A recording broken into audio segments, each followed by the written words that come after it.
जैसे से UPSC prelims examination 2026 करीब आ रहा है, वैसे वैसे एक बहुत बड़ी समस्या का सामना आप लोग कर रहे हैं कि आपको ये फील हो रहा है कि आप जो कुछ पढ़ के बैठे हैं या अभी तक जो कुछ आप लोगों ने पढ़ा है, वो सब भूलता चला जा रहा है।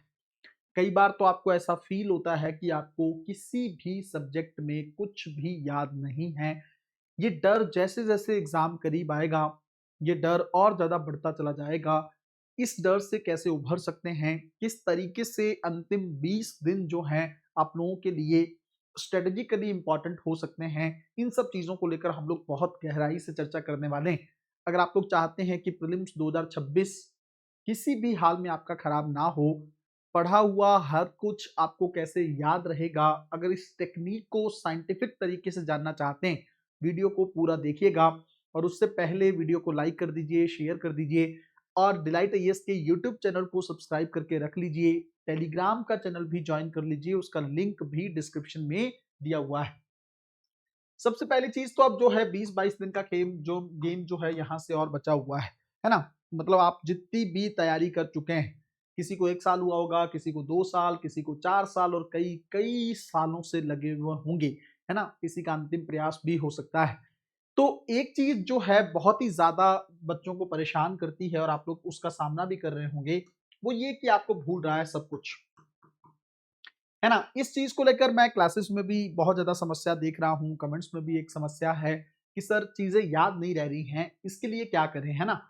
तो एक और चीज तो मैं आपको बताऊं, पहली बात, सबसे पहली चीज तो आप इस चीज को समझो कि ये समस्या सिर्फ आपके अकेले की नहीं है। ऐसा नहीं है कि कोई एक एस्पिरेंट के साथ ऐसा हो रहा है, सबके साथ ही ऐसा हो रहा है। सबसे पहली चीज तो ये समझो। दूसरी बात, अब ये डिपेंड करता है कि आपने अपने माइंड को कितना फिल किया है ना?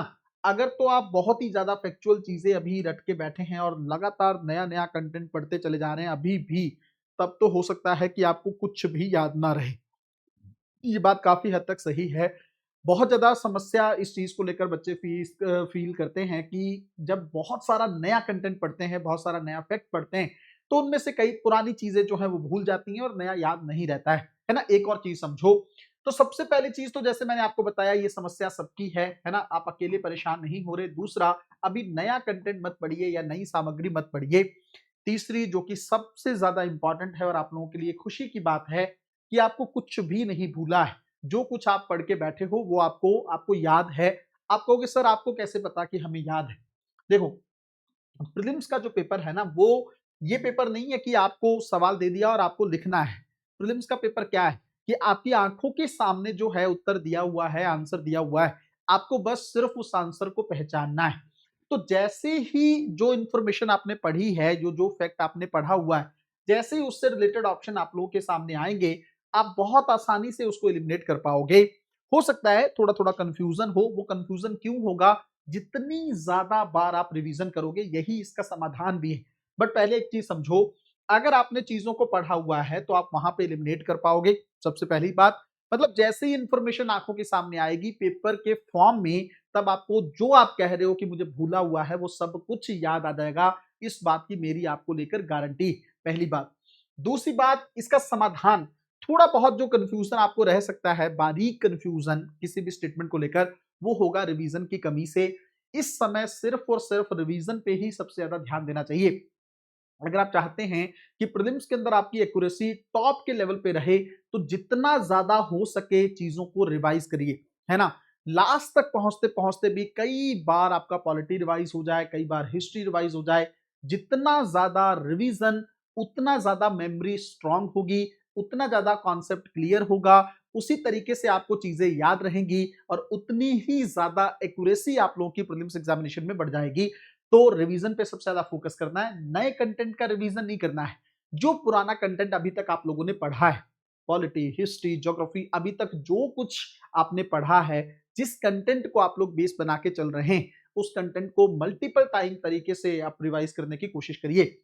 देखो, एक और चीज मैं आप लोगों को बताऊं, इसको भी थोड़ा सा समझिएगा। जो सवाल यूपीएससी नए तरीके से डालता है, नए तरीके का मतलब ये है कि मान लो कोई रैंडम फैक्ट उठा लिया, किसी मैगजीन की कोई चीज उठा ली, है ना? या किसी वेबसाइट से उठाकर आपसे सवाल पूछ लिया जो करंट अफेयर में भी नहीं है, या कोचिंग्स ने भी उसको कवर नहीं कर रखा है, आपके प्रिंटेड कंटेंट में भी नहीं है, क्लास नोट्स में भी नहीं है। अगर ऐसा कोई सवाल आता है, ये सवाल ना कहीं नहीं मिलेगा। आप छानने की कोशिश छोड़ दीजिए कि मैं इसका भी पढ़ लूँ, मुझे यहाँ मिल जाएगा, इसका भी पढ़ लूँ, वहाँ मिल जाएगा। एक चीज़ मैं आपको बता रहा हूँ, कुछ सवाल ऐसे होते हैं जो किसी के कंटेंट से नहीं होते और वो सवाल आपको छोड़ने नहीं हैं, उन सवालों को डील करने का एक तरीका होता है ना? पेपर को अटेम्प्ट करने की एक टेक्नीक होती है, प्रीलिम्स एग्जामिनेशन किस तरह से अटेम्प्ट किया जाना चाहिए, उसकी एक तकनीक होती है। कंटेंट तो बहुत सारे लोग पढ़ के बैठे हैं, कई-कई सालों से ज्ञान लेके बैठे हैं, लेकिन उस ज्ञान को एप्लीकेबल नहीं अगर आप कर पाते हैं या उस ज्ञान को इम्प्लीमेंट अगर आप लोग नहीं कर पाए, टेक्नीक के माध्यम से सवाल को डील नहीं कर पाए, तो आपका स्कोर उस लेवल तक नहीं पहुंचेगा जो कट ऑफ को क्वालिफाई करने के लिए चाहिए। ये सारी टेक्निक्स जो है प्रीलिम्स एग्जामिनेशन के पॉइंट ऑफ व्यू से अंतिम प्रहार बैच में हम पढ़ाते हैं। अभी तो लगातार उसी पे काम चल रहा है कि किस टेक्निक से आपको सवालों को डील करना है और किस जो कौन से ट्रैप है यूपीएससी के जिससे आप लोगों को बचने की कोशिश करनी।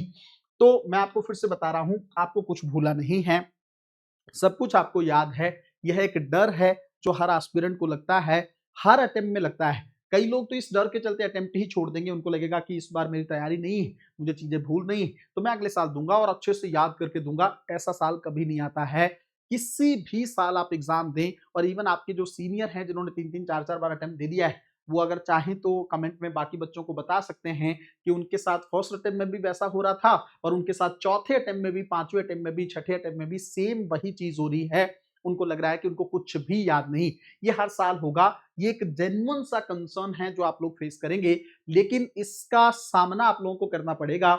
मैं आपको अश्योरेंस दे रहा हूं, आपको कुछ भी नहीं भूला है, आपको सब याद है ना? आपको रिवीजन मल्टीपल टाइम्स करना है। अगर आपको फिर भी कुछ चीजें, कुछ फैक्ट भूल रहे हैं, आप उसको लिख के याद कर सकते हैं और जैसे ही ऑप्शन आप लोगों के सामने आएंगे, जैसे ही ऑप्शन आएंगे वैसे ही आप लोग एलिमिनेट कर पाओगे। एक्यूरेसी को बढ़ाना चाहते हो तो इतनी बार रिवाइज कर डालो कि चीजें आपकी छूटे ना। लेकिन एक और चीज मैं आपको जरूर बताना चाहूंगा, बहुत ही वो जेन्युइन चीज है, वो बहुत इंपॉर्टेंट है। वो ये कि कौन सा कंटेंट है आपके हाथ में।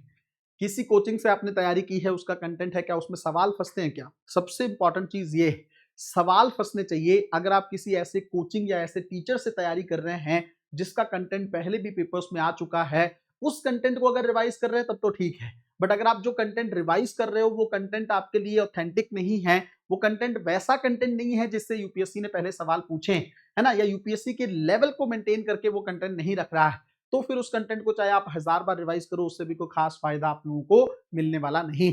तो कंटेंट की वैल्यू भी है, क्वेश्चन को अटेम्प्ट करने की वैल्यू भी है और ये सब कुछ होता है डायरेक्शन के साथ। तो जो लोग अभी भी समस्या का सामना कर रहे हैं, उनको लगता है कि 20 दिन में हम बहुत अच्छे तरीके से तैयारी अगर करना चाहते हैं, तो डिलाइट आईएएस का नंबर आप लोगों के पास है। आप चाहो तो कॉल करके अपनी समस्याओं का समाधान पा सकते हो। मिलते हैं अगली वीडियो में, तब तक अपना ध्यान रखें, अपनी पढ़ाई को बहुत अच्छे तरीके से करते रहें। बहुत बहुत धन्यवाद।